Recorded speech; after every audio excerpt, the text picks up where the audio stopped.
Okay, today we're going to continue the winterization process. I'm going to continue winterizing these bees. What I've done so far, July and August, I treated for mites pretty heavily. So they should be good. I'll give them one more shot here, probably the end of this month. This is November, or mid-December, somewhere in there.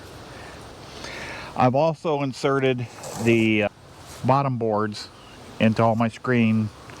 All my hives are screen bottoms,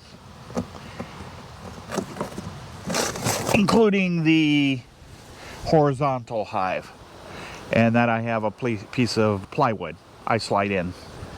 It's not real important that those are in completely, a little airflow, no big deal. I've removed all of the excess boxes from these hives, so there's nothing extra on these hives. Take two with another battery. These will set on top of the brood or the honey if I have a honey super on top, like this one over here. These will set on top of these. And quite simply, they look just like an inner cover is what I do. Drilled a hole, and right now I'll just put a piece of wood over top of it and insulation right now.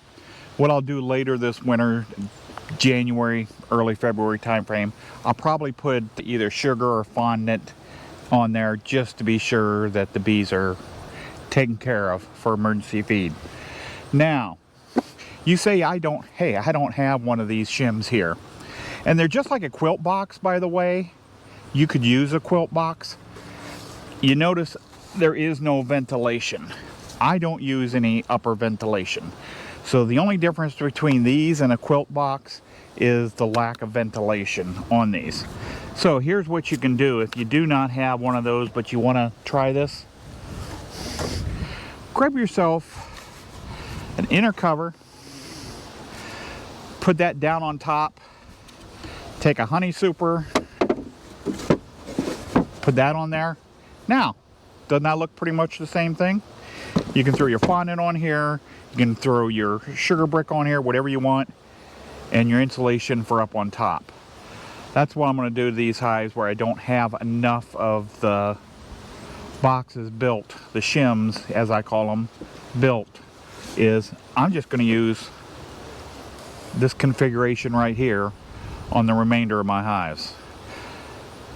After this, get this done, I'll put the insulation in it, which, by the way, I use just wood chips in a pillowcase. That's just wood chips in a pillowcase. That's all I use for insulation. I prefer this for my insulation up on top. This one here, I've got the shim on it, bees below. This hive here is ready for winter. I'll have to check the seams for leakage, and I'll do that when I do my OA treatment in another month. If I find I'm getting OA leaking through some of the seams that they have not sealed, I will tape those seams. But that's it. This hive is ready for winter at this point. That's all I do to it here in Ohio. That's all that needs to be done to it here in Ohio. This will be one of the last times I'm out here before winter gets well underway. I'll have to give them an oxalic treatment probably mid-December. At that point I'll be looking for any leakage between boxes. If I see any of that oxalic acid smoke coming out, vapor coming out between any of the boxes, I'll tape those up. But other than that, this is it. This is my winterization for these hives. Now, get this off of here. Some question my use of these inner covers with the small hole in them, or my shims I built, which are very similar. Now this hole here, I don't use the upper venting. I'll block that off, I'll tape that off, so that won't be a problem. But because I don't have enough shims, I showed you this quick method here. Now, you can put sugar patties, fondant, whatever you want right on the frames. That's perfectly fine. I'm not saying there's anything wrong with that whatsoever. This is how I do it. And the reason I do it this way, other than it's convenient, as you can see, I'm working with the top of this hive right now. If I'm putting feed in here, changing feed, I've got no bees right now, other than the normal bees flying around. They're not coming at me. I'm not actually opening up the hive. That's one of the advantages. The other advantage is I don't winter feed until mid-late January. And the reason I don't do it that way is because over the last, I've been doing this for 5 years now, every single year I put feed on this time of year. Hives are ready for winter, they've got feed on them. They don't tend to really touch the feed. They nibble a little, but they don't really eat the feed until generally it's well into February, beginning of March, before they eat any of that feed at all. So I wait now, the last couple years, until mid-January, sometimes even the 1st of February, depending on the winter, before I add any emergency feed to these hives. Number one, I haven't made it yet. Number two, they just don't need it at this point. So the last thing I do right now is I showed you the wood chips. I used to just pour wood chips in these things, but when you want to put your feed in there, your fondant or what have you, or check on it or change it out, dealing with all those wood chips is not fun. This makes it so much easier, and this thick of insulation works out fantastic.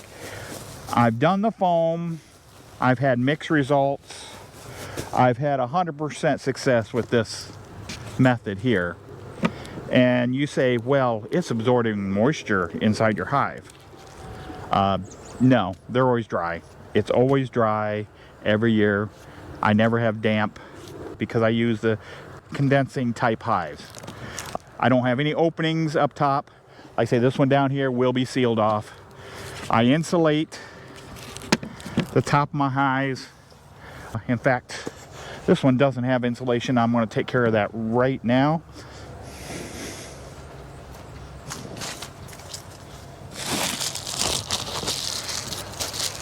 Like I said, I insulate the top of these hives. Generally that's attached in there, but that'll work. Give them a little extra insulation. I throw a couple bricks on. I've got 3 of them here, that's fine. And this hive is ready for winter. I say I'll add some feed in January, late January, early February, something like that. But that's it.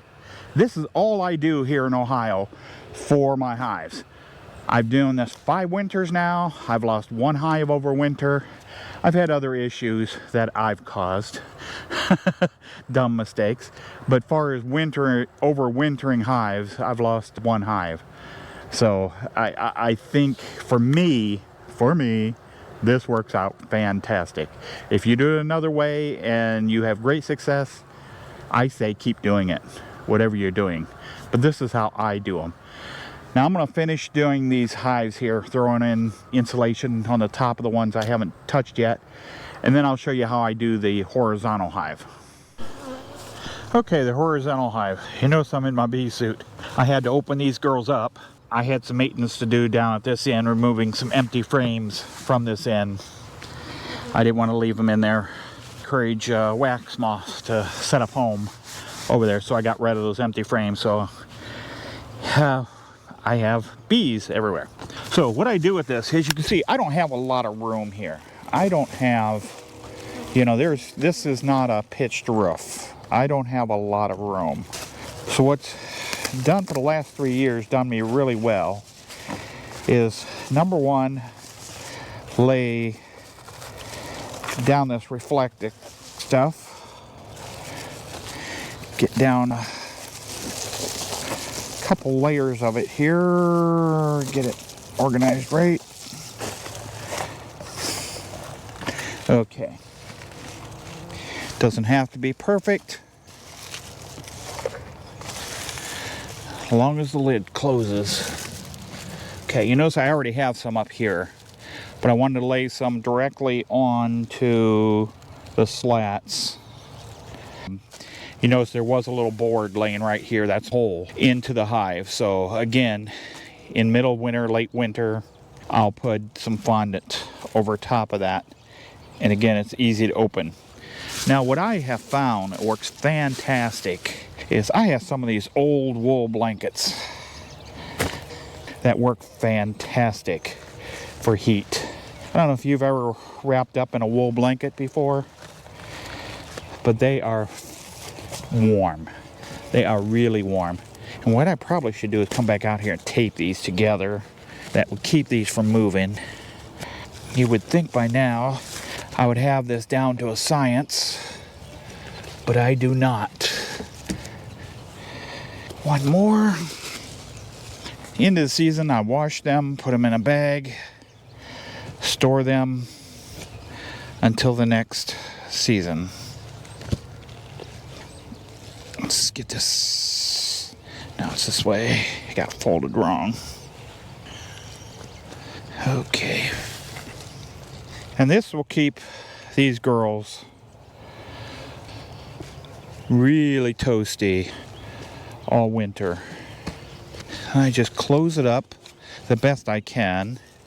Again, with that lack of room up top, I don't have a lot of room to put that. Then I put bricks on top to help squish it down into place. And that's it. This horizontal hive is now ready for winter. That's it. Again, until mid-January, well, my hives are ready for winter. That simple. As you can see, they are all ready. I've closed these down just a little bit so they're not as open. I keep 2 of them open. Winter, when they really don't fly at all, I'll close it down to 1. But we still have some warm days in the 50s and 60s. And that's it. That's